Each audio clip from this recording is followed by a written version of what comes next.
Hey, und los? Was willst du denn nimmer? Das habe ich auf YouPorn gesehen. Das nennt sich Buffering.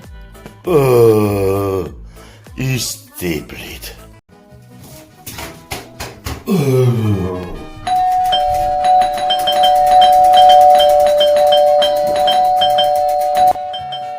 Klingt dir wie in der Früh erst vor vom Frühschoppen.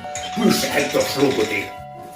Hey, Alter, sobald in der Früh schon wieder am Backen. Respekt.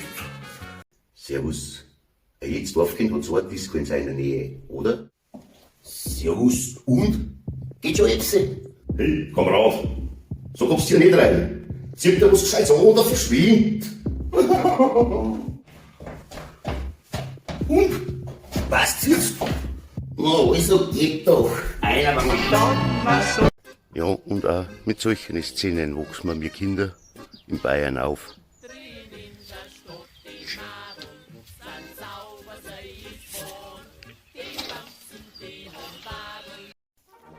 Eine kleine Bitte an euch alle. Geht's nicht schon am Montag alle zum Friseur.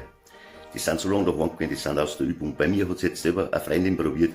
Schaut's her. Ich kann drehen. Ein Glatz. Auf geht's zur Zitronen-Challenge. Hahaha. Danke für die Nominierung, natürlich mache ich da mit. Kann den ja nicht im Stich lassen. Hast ja auch die coolste Mama in ganz Bayern. Also, packen wir's. Also, Prost. Wisst ihr so wie? Schauer macht lustig. Uah. Natürlich möchte ich immer zwei nominieren, und zwar die Manuela und die Simone. Karl, warte mal. Servus, Schauer. Ich glaub, du kommst auch mal nicht in den Himmel. Ja? Wie kommst du drauf?